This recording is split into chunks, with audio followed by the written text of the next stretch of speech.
Hey guys, Bettina Ray here. Welcome to this 5-minute Monday mini. Wow, that's a mouthful. Where I will attempt to answer your questions in less than 5 minutes because I know that you don't have the time to listen to my ramble and I'm really good at rambling. So each week we cover topics from fertility to pregnancy to yoga to motherhood to all of the things. And if you like what you see here, please can you share it with your friends, like, subscribe, do all of the things. I really appreciate it. So let's get into today's topic. So today we're talking about charting for fertility and also just charting to understand your body and what's going on in your body and your cycles. So I've had a question recently after I posted about charting for my own cycle, and someone asked me, how do you do it? Why do you do it? Just give me all the information. So in 5 minutes or less, let's see if we can do this. So first things first, how do you chart?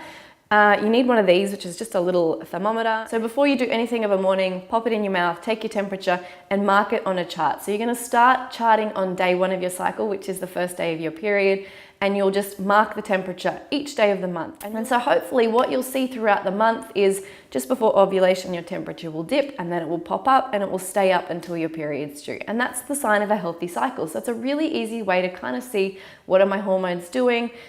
Am I quite balanced? And if there are any problems with ovulation, or indeed if you are ovulating at all. There are a few things that will affect your temperature, so you obviously need to keep in mind. If you've got the flu, if you've been drinking, it will change your temperature the next day. So if your temp is going like this, then you need to maybe look at what's going on in your body. Obviously, if you're drinking every night and the temperature is changing like crazy, that's going to be affecting your fertility anyway, so just something to think about.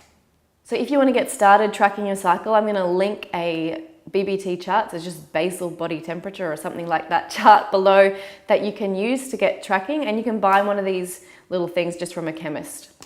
So it's also important to note down anything that changes. So if your period changes, maybe it gets really long 1 month, short, maybe it comes quite late. These can be signs of extra stress. Might be some nutritional things going on in your body, and after a few months you're going to see a real pattern with what happens for your cycle. You may even note down things like mood, hunger, because all of these things are changing based on your hormones. And so the big question I often get is, why do I want to do this? How is it helpful to know and understand my cycle? So a couple of reasons. It's going to give you a really good understanding of how balanced your hormones are and how healthy your cycle is. Because if you're noting down things like the changes to your period, cervical mucus and how that changes during ovulation, you're going to be able to understand, am I at optimum fertility? Because these are all signs of your fertility. Yes, I know bodily fluids, we don't want to talk about it, it feels gross. But if you are going down the road, I hate to tell you, towards pregnancy and babies, it's all about the bodily fluids anyway, so get used to it. So keeping track of these things can help you to understand yourself, what's normal and what's not. And also if you go and see a specialist, if you've been doing this tracking for a few months before you go see a endocrine specialist, a gynecologist, acupuncture, a naturopath, they're going to be interested in seeing your chart to understand what's going on. And just a little tip here, if they're not interested in seeing it, get a new doctor.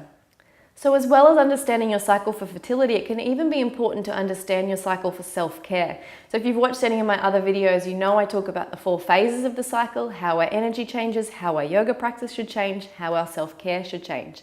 So if you wanted to learn more about working with your body and your cycle, I've got a fertility yoga program that has 4 different classes for each of the phases of the cycle. And also if you pop over to my online yoga circle, you'll see that there are videos there explaining the 4 different phases of the cycle and how you can work with your cycle to really look after yourself well. So I hope that helps you understand why you should start tracking your cycle for not just fertility, but also understanding and caring for your body as well. If you have any questions about how to get started, feel free to pop them below this video and I'll get back to you. Have a great week and I'll see you next week. Namaste.